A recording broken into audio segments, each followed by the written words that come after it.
اللہ کے نبی نے جب عورتوں کو نصیحت کی تھی تو کیا فرمایا تھا؟ آپ نے فرمایا اے عورتوں میں نے تم کو جہنم میں زیادہ دیکھا ہے۔ عورتوں نے کہا اللہ کے نبی ہمارا اپرادھ کیا ہے، قصور کیا ہے، آپ نے جہنم میں ہم کو کیوں زیادہ دیکھا ہے؟ آپ نے فرمایا تکثرن اللعن وتکفرن العشیر، تم بہت زیادہ لعن طعن کرتی ہو اور اپنے شوہروں کی ناشکری کرتی ہو، نافرمانی کرتی ہو۔ عورت کے اندر یہ کمزوری تو ہے میرے ساتھیوں، زبان پر کنٹرول بہت کم ہے۔ فاطمہ بنت قیس کو دیکھو، ان کے شوہر نے ان کو طلاق دے دی، اور آپ جانتے ہیں کہ طلاق کے بعد عورت کا جینا بہت مشکل ہو جاتا ہے۔ فاطمہ بنت قیس کے پاس دو رشتہ آیا، ایک ابو جہم کا آیا، حضرت معاویہ کا آیا۔ حضرت فاطمہ بنت قیس اللہ کے نبی کے پاس آئیں اور کہنے لگی ہے اللہ کے نبی میرے پاس دو رشتہ آیا ہے، ایک ابو جہم کا آیا، ایک معاویہ بن ابی سفیان کا آیا ہے، میں کس کے ساتھ نکاح کروں؟ جب آپ سے کوئی رائے پوچھے رشتے ناتے کے معاملے میں تو یہ مت دیکھو میری دوستی کس کے ساتھ ہے، صحیح رائے دو، صحیح رائے دو۔ اللہ کے نبی نے فرمایا اے فاطمہ بنت قیس، جہاں تک ابو جہم کی بات ہے، ابو جہم لا یضع عصاہ عن عاتقہ، وہ بہت زیادہ مارنے پیٹنے والے انسان ہیں، ان کی لاٹھی کبھی ان کے کندھے سے نیچے نہیں اترتی ہے، بہت مارنے پیٹنے والے انسان ہیں، میں ان سے نکاح کی تم کو رائے نہیں دوں گا۔ اور جہاں تک حضرت معاویہ کی بات ہے فَصُعْلُوقٌ لَا مَالَ لَهُ، معاویہ کے پاس مال نہیں ہے، پیسہ نہیں ہے، ایک کام کرو تم اسامہ بن زید کے ساتھ نکاح کر لو، تمہیں اللہ تعالیٰ بہت برکت سے نوازے گا۔ فاطمہ بنت قیس کا نکاح حضرت اسامہ بن زید کے ساتھ ہوا اور بڑی محبت کے ساتھ دونوں میاں بیوی رہنے لگے۔ پتہ یہ چلا کہ جب رشتہ ناتا کیا جائے تو بہت سوچ سمجھ کے کیا جائے، دینداری بھی دیکھی جائے اور یہ بھی دیکھا جائے کہ کون میری بیٹی کے لائق ہے کہ نہیں ہے، کسی ایرے غیر نتھو خیرے کے حوالے بیٹی کو نہ کر دیا جائے۔ اور یہی وجہ ہے کہ جب آج گھروں میں دیندار عورت نہیں آتی ہے تو گھر ٹوٹ جاتا ہے۔ شادی ایک دوسرے کے سکون کا نام ہے، اور اس سکون میں اگر شوہر رکاوٹ بنے، بیوی رکاوٹ بنے تو اسلام نے اس کو حرام کیا۔ اسی لیے اللہ کے نبی سے پوچھا گیا کہ کون سی عورت سب سے اچھی ہے؟ آپ نے فرمایا التی تسرہ اذا نظر، جب عورت کو جب اس کا شوہر دیکھے تو خوش ہو جائے۔ آج تو بڑا مسئلہ ہے، شادی میں جاتی ہے بنتی ہے صبرتی، جلسے میں جا رہی ہے خوب بن ٹھن کے جا رہی ہے، کسی پروگرام میں جا رہی ہے بہت سنور کے جا رہی ہے، شوہر کے لیے کبھی کوئی میک اپ نہیں کیا، شوہر کے سامنے وہی مسالے کی بدبو، وہی تیل سے سنا ہوا اور مسالے سے سنا ہوا ہاتھ، وہی باسی چہرہ، وہی بدبودار کپڑا، وہی پسینے کی مہک۔ یہ کیا شوہر کے ساتھ یہ بیوی کی طرف سے یہ زیادتی نہیں ہے؟ اور کتنے شوہر ہیں بیچارے، سگریٹ پینے والے، بیڑی پینے والے، کھینی کھانے والے، وہ جاتے ہیں جب بیوی کے پاس تو بیویاں بس برداشت کرتی ہیں کہ یہ تو میرا شوہر ہے۔ خبردار، اپنی بیویوں کے سامنے جاؤ تو اچھے کپڑے پہنا کرو، جیسے تم شادی میں جاتے ہو بن سنور کے جاتے ہو، کہیں کسی پروگرام میں جاتے ہو بن سنور کے جاتے ہو، اپنی بیویوں کے سامنے بھی تھوڑا ڈھنگ سے رہا کرو میرے ساتھ۔ قرآن کہتا ہے وَلَهُنَّ مِثْلُ الَّذِي عَلَيْهِنَّ بِالْمَعْرُوفِ، تمہاری عورتوں کا بھی تمہارے اوپر حق ہے جیسے ان کے اوپر تمہارا حق ہے۔ قرآن کہتا ہے وَعَاشِرُوهُنَّ بِالْمَعْرُوفِ، اپنی بیویوں کے ساتھ تم اچھا سلوک کرو۔ نبی اکرم سے ایک صحابی نے پوچھا اے اللہ کے نبی میری بیوی کا میرے اوپر کیا حق ہے؟ آپ نے فرمایا ان تطعمها اذا طعمت، جو تم کھاؤ بیوی کو کھلاؤ، وان تکسوها اذا اکتسیت، جیسا کپڑا تم پہنو، جتنا مہنگا جتنا قیمتی کپڑا تم پہنو اتنا ہی مہنگا اپنی بیوی کو بھی پہناؤ۔ یہ نہیں ہو کہ آپ تو صاحب کبھی کٹیہار کے کسی ہوٹل میں بیٹھ کے کھا رہے ہیں، کبھی لابھا میں کہیں کھا رہے ہیں، کبھی آپ منیہاری میں کچھ کھا رہے ہیں اور بیوی بیچاری وہی گھر میں ساگ سبزی کھا رہی ہے، یہ مناسب بات نہیں۔ آپ اگر اچھی چیزیں کھا رہے ہو تو بیوی کو بھی کھلاؤ، اسے اچھا کپڑا پہناؤ۔ وَلَا تَضْرِبِ الْوَجْهَ، اور کبھی بیوی کے چہرے پر ہاتھ نہ اٹھاؤ، ولا تقبح، کبھی گالی گلوچ نہ کرو، ولا تہجر الا فی البیت، اور جتنا بھی جھگڑا ہو جائے گھر کی بات گھر کے باہر نہ نکلنے پائے۔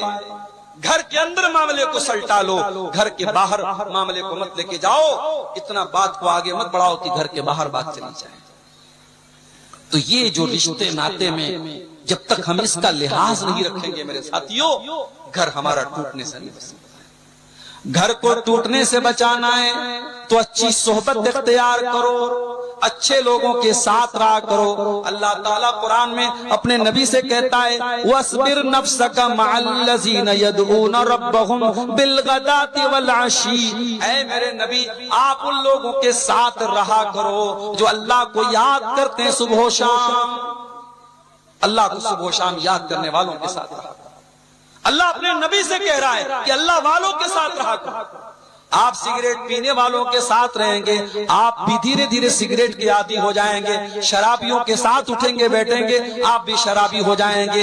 بد کردار اور بد چلن لڑکیوں کے ساتھ آپ کی لڑکیاں کالجوں میں پڑھیں گی، اسکولوں میں پڑھیں گی، تو آپ کی لڑکیاں بھی ان کے رنگ میں رنگ جائیں گی۔ جیسی دوستی ہوگی، جیسی سہیلیاں ہوں گی، جیسا فرینڈ سرکل ہوگا، ویسے ہی آپ کے لڑکے لڑکیاں ہو جائیں گے۔ اسی لیے اللہ کے نبی فرماتے ہیں المرء علی دین خلیل ہی، انسان اپنے دوستوں کے دین پر ہوتا ہے۔ فَلْيَنْظُرْ أَحَدُكُمْ مَنْ يُخَالِلُ، تو تم دیکھ لو تم کس سے دوستی کر رہے ہو۔ کبھی کبھی ایسا ہوتا ہے عورت سکون سے رہ رہی ہے، کوئی سہیلی ملی، ارے یار سونا تیرے شوہر نے آج تو تجھے سونے کا کوئی سامان نہیں دیا۔ اب بیوی کو احساس ہوا کہ ہاں میرے شوہر نے مجھے بہت کچھ دیا لیکن سونے کا کوئی سامان نہیں دلایا۔ اب بیوی گھر میں آئی، شوہر سے جھگڑا کرنے لگی، جھگڑا بڑھ گیا، باتیں بڑھ گئی، طلاق ہو گئی، گھر ٹوٹ گیا۔ کبھی کسی کی ایک چھوٹی بات پہ بھی گھر ٹوٹ جاتا ہے۔ اسی لیے اللہ کے نبی نے فرمایا لیس منا من خبب امرأة علی زوجہا، وہ عورت ہم میں سے نہیں ہے، وہ آدمی ہم میں سے نہیں ہے جو کسی عورت کو اس کے شوہر کے خلاف بھڑکا دے۔ بھڑکانے والے بھی بہت سارے لوگ ہیں میرے ساتھ۔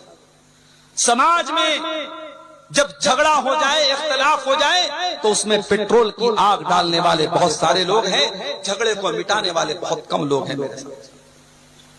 کبھی میاں بیوی میں جھگڑا ہو جائے، بھائی بھائی میں جھگڑا ہو جائے، چچا بھتیجے میں جھگڑا ہو جائے، پڑوسی پڑوسی میں جھگڑا ہو جائے، تو صلح کرا دیا کرو، میل ملاپ کرا دیا کرو۔ قرآن کہتا ہے انما المؤمنون اخوة فاصلحوا بین اخویکم، ایمان والے آپس میں سب بھائی بھائی ہیں، آپس میں بھائی بھائیوں میں جھگڑا ہو جائے تو صلح کرا دیا کرو، میل ملاپ کرا دیا کرو۔ جھگڑے کو بڑھانے کی کوشش مت کرو۔ اس لیے اسلام میں چغلی حرام ہے، غیبت حرام ہے، کسی کے بارے میں الٹی سیدھی باتیں کرنا حرام ہے۔ تو سماج میں گھروں میں جو بگاڑ ہوتا ہے، جو ٹوٹ پھوٹ ہوتی ہے میرے پیارے ساتھیوں، اس میں بہت بڑا رول اس چیز کا بھی کرنا ہے۔ اور آگے بڑھیے، ہمارے گھروں میں جو توڑ پھوڑ ہے، جو بگاڑ ہے، جو بے سکونی ہے، اس کی بہت بڑی وجہ حرام کمائی بھی ہے۔ جب گھر میں سود اور بیاج کا پیسہ آنے لگے، جب رشوت کا پیسہ آنے لگے، جب حرام پیسہ آنے لگے، تو گھر سے سکون مٹ جاتا ہے۔ اللہ قرآن میں کہتا ہے یمحق اللہ الربا ویربی الصدقات، اللہ تعالیٰ سود کو مٹاتا ہے اور بیاج کو مٹاتا ہے، اور اللہ تعالیٰ صدقہ خیرات میں برکت پیدا کرتا ہے۔ اگر آپ کے گھر میں بیاج کا پیسہ آئے گا، بظاہر تو ایسا لگے گا کہ لاکھ روپے پر 10,000 روپیہ بیاج ہے، مگر وہ 10,000 جو بیاج کا آئے گا وہ کہیں نہ کہیں آپ کے گھر کے سکون کو کھا جائے گا۔ حرام کمائی آپ کی نیکیوں کو قبول کرنے میں رکاوٹ بن جائے گی۔ اللہ کے نبی فرماتے ہیں ایک آدمی بہت لمبا سفر کر کے آتا ہے، اس کے کپڑے بالکل میلے کچیلے ہو چکے ہیں، اس کے بال بالکل میلے کچیلے ہو چکے ہیں، اللہ کی بارگاہ میں ہاتھ پھیلا پھیلا کے دعائیں کرتا ہے، یا ربی کہہ کے دعائیں کرتا ہے، لیکن وہ مطعمہ حرام، اس کا کھانا حرام کمائی کا، وہ مشربہ حرام، اس کا پانی حرام کمائی کا، وہ ملبسہ حرام، اس کا لباس حرام کمائی کا۔ اللہ کے نبی فرماتے ہیں وہ وغذی بالحرام، اس کی پرورش حرام کمائی کی، فأنا یستجاب لذالک، تو بتاؤ اس کی دعا کہاں سے قبول ہوگی؟ میرے بھائیوں، حلال کمائی اپنے گھروں میں لاؤ اور اپنے بچوں کو حلال کمائی کرو، اور اپنے بچوں کے ہاتھ سے بھی کبھی صدقہ خیرات دے دیا کرو۔ کبھی مسجد میں کوئی پیسہ دینا ہو، مدرسے میں کوئی پیسہ دینا ہو، بچوں کے ہاتھ میں دو، بچوں کو عادت ڈلواؤ۔ زکات کی رقم نکالتے ہو، گھر میں عورتوں کو کچھ زکات کی رقم دے دو کہ دیکھو کوئی اگر حقدار آئے تو دے دیا۔ آج مولانا بخاری صاحب نے ہم کو بتایا کہ آج مدرسہ چلانا بڑا مشکل ہوتا ہے۔ ان کے پاس سعودی عرب سے اور باہر سے آنے والی رقم کے ذریعے مدرسہ نہیں چل رہا ہے۔ یہ بیچارے بچیوں سے تھوڑی بہت فیس لے رہے، رمضان میں جا کے یہ محنت کرتے ہیں، چندہ کرتے ہیں، تھوڑا بہت اس سے یہ مدرسہ چل رہا ہے۔ اور اس طریقے کے مدرسوں کو میرے بھائیوں ہماری توجہ چاہیے، ہمیں کھل کر کے اس طریقے کے مدرسوں کا سپورٹ کرنا چاہیے جو پورے گاؤں میں علم کی جوتی کو روشن کیے ہوئے ہیں، جو یہ قوم کی بچیوں کو جو دین کے زیور سے آراستہ کر رہے ہیں۔ ہمیں اس طریقے کے مدرسوں کا میرے بھائیوں آج مجھے افسوس کے ساتھ کہنا پڑتا ہے، یہ پورا جلسہ بڑی محنت سے جلسے لوگ کراتے ہیں اور مقررین کو بلاتے ہیں، دنیا بھر کا خرچ ہوتا ہے جلسوں میں، اور اس کے بعد پوچھا جاتا ہے کہتے ہیں مولانا چندہ نہیں ہوا، چندہ بہت کم ہوا۔ یہ سن کر کے واقعی میں تکلیف ہوتی ہے، کیونکہ یہ جلسے بھی آپ جانتے ہیں کہ آپ کے علاقے میں اداروں کو چندہ کرنے کے لیے مجبوری میں یہ جلسہ ان کو ہر حال میں کرانا ہے۔ یہ جانتے ہیں جلسہ ہم نہیں کرائیں گے اتنا بھی چندہ نہیں ہوگا، لیکن لوگ آج دھیرے دھیرے اس طریقے کے مدرسوں کو چندہ دینا بھی لوگوں نے بند کر دیا ہے۔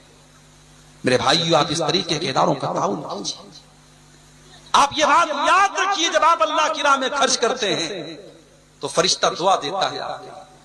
اللہ کے نبی فرماتے دو فرشتے ہوتے ہیں، ایک فرشتہ دعا دیتا ہے، ایک فرشتہ بد دعا دیتا ہے۔ جو اللہ کی راہ میں خرچ کرتا ہے فرشتہ کہتا اللہم آت منفقا خلفا، اے اللہ جو تیری راہ میں خرچ کر رہا ہے تو اس کو اور برکت دے دے، اور جو کنجوسی کرتا ہے، جو 1000 دے سکتا ہے لیکن 100 روپیہ دیتا ہے، جو 1 لاکھ دے سکتا ہے مگر 1000 روپیہ دیتا ہے، اللہ تعالیٰ اس کنجوس کے بارے میں اللہ کے نبی فرماتے ہیں، فرشتہ کہتا ہے اللہم آت ممسکا تلفا، اے اللہ جو کنجوسی کر رہا ہے، جو بخیلی کر رہا ہے، اللہ تو اس کے مال کو برباد کر دے۔ اپنے مال کو برباد نہ کرو میرے ساتھی، اپنے مال میں اگر برکت پیدا کرنا ہے حلال کمائی سے پیسہ کماؤ اور اللہ کی راہ میں خرچ کیا کرو۔ اور یہ بھی یاد رکھو، بال بچوں پر خرچ کرنے سے بھی ثواب ملتا ہے۔ عید کا تہوار آنے والا ہے، آپ جائیں گے اپنی بیوی کے لیے کچھ کپڑا لائیں گے، بچوں کے لیے کچھ کپڑا لائیں گے، آپ یہ مت سمجھیے کہ بیوی بچوں کے لیے ہم جو کپڑا لائیں گے، جو خریداری کریں گے، یا بیوی کو ہم جو بچوں کو جو کھلا رہے پلا رہے اس پر بھی ہمیں ثواب ملے گا۔ اللہ کے نبی فرماتے ہیں مہما انفقت تبتغی وجہ اللہ، تم اللہ کو راضی کرنے کے لیے جو بھی خرچ کرو گے اس پر تم کو ثواب ملے گا۔ حتی اللقمۃ التی تضعها فی امراتک، یہاں تک کہ تم اپنی بیوی کے منہ میں جو لقمہ ڈالتے ہو، اپنی بیوی کو جو تم کھانا کھلاتے اس پر بھی تم کو ثواب ملے گا۔ آپ اپنے بچوں کے اوپر بھی میرے پیارے ساتھیوں خرچ کیجئے، اپنی بیوی کے اوپر بھی خرچ کیجئے، اور جہاں موقع ملے اللہ کی راہ میں بھی خرچ کیجئے، انشاءاللہ اس پر بھی آپ کو ثواب ملے گا۔ میرے عزیزوں، گھر ان تمام چیزوں کی وجہ سے ٹوٹتا ہے۔ اب اخیر میں چند ایسے راستے آپ کو بتاتا ہوں، اس پر عمل کیجئے، انشاءاللہ گھر میں آپ کے سکون آئے گا، گھر میں برکت آئے گی۔ سب سے پہلا کام کیا کیجئے؟ اپنے گھر کو حرام چیزوں سے پاک کر دیجئے۔ گھر میں کوئی تعویذ گنڈا نہ ہو، کوئی حرام تصویر نہ ہو، کوئی ناپاک چیز نہ ہو، گھر میں کتا نہ ہو، گھر میں حرام تصویر نہ ہو، گھر کو حرام چیزوں سے پاک کیجئے۔ گھر میں تعویذ نہ ہو۔ آج گھروں میں بہت سارے، معاف کیجئے، لوگ اپنے گھروں میں گنتیاں لٹکاتے ہیں مکان کی خیر و برکت کے لیے۔ گنتی لٹکانے سے، قرآن کی آیتوں کو گھر میں لٹکانے سے گھر میں برکت نہیں آئے گی۔ گھر میں برکت چاہتے ہو تو قرآن کی تلاوت کرو، تلاوت کرنے سے میرے پیارے ساتھیوں گھر میں برکت آئے گی۔ دوسرا کام ہمیں یہ کرنا ہے، ایک دوسرے کے مزاج کو سمجھنا ہے۔ باپ نے ڈانٹ دیا، سن لو بھائی، بڑے احسان ہے اس کے تمہارے۔ باپ نے اگر ڈانٹ دیا تو دنیا میں جس سے ہمیں اپنا کام لینا رہتا ہے، ہم کسی کمپنی میں کام کرتے، کوئی ہمارا باس ہے، موقع آتا ہے ہم باس کی 4 باتیں سن لیتے ہیں، ہمیں غصہ بھی آتا ہے مگر ہم برداشت کرتے ہیں، ہمارا باس ہے۔ اگر باپ نے غصے میں 2-4 باتیں سنا دی تو سن لو، ایک دن آئے گا تم ترسو گے کہ کاش ہمارا باپ زندہ ہوتا اور ہمیں ڈانٹتا۔ آج ماں بیمار ہے، ماں کے اوپر پیسہ خرچ کرنے میں جان نکلتی ہے، کل ماں چلی جائے گی اور تم ترسو گے کہ کاش میری ماں ہوتی اور میں اپنی ماں پر پیسہ خرچ کرتا۔ میرے پیارے ساتھیوں، اپنے ماں باپ کی قدر کرو، اپنی بیوی کے مزاج کی قدر کرو۔ ضروری نہیں کہ بیوی بالکل 100% آپ کی مرضی کے مطابق ہو جائے، میاں بیوی میں دونوں ایک دوسرے کو جب تک سمجھیں گے نہیں، زندگی گاڑی آگے نہیں بڑھے گی۔ اللہ کے نبی نے فرمایا لا یفرق مومن مومنتن، خبردار کوئی مومن مرد کسی مومن عورت سے الگ نہ ہو، ان کرہ منہا خلقا رضی منہا آخر، اگر اس کو اپنی بیوی کی کوئی بات بری لگتی ہے تو ضرور کوئی نہ کوئی بات اچھی لگی۔ یہ ہے مزاج ہمارے علماء کا، یہ مزاج ہے ہمارے اسلاف کا۔ میرے پیارے ساتھیوں، اپنی زبانوں کی حفاظت کرو۔ اگر گھر کو، پریوار کو ٹوٹنے سے بچانا ہے تو اپنے گھر میں دینداری لاؤ اور رشتہ ناتا کرو تو دینداری کی بنیاد۔ لیکن سماج میں باتیں پھیل جاتی ہیں۔ کسی نے پوچھا بتائیے آپ کی بیوی کیا کرتی ہے آپ کے ساتھ؟ انہوں نے کہا کہ بھائی معاف کرنا، میں اتنا گرا ہوا انسان تو نہیں ہوں کہ اپنے گھر کی باتیں میں زمانے میں شیئر کروں۔ میری بیوی ہے، میرے نکاح میں ہے، میری عزت ہے، میں اپنی بیوی کی عزت نیلام کروں کیا؟ میں یہ کام نہیں کر سکتا، معاف کرنا۔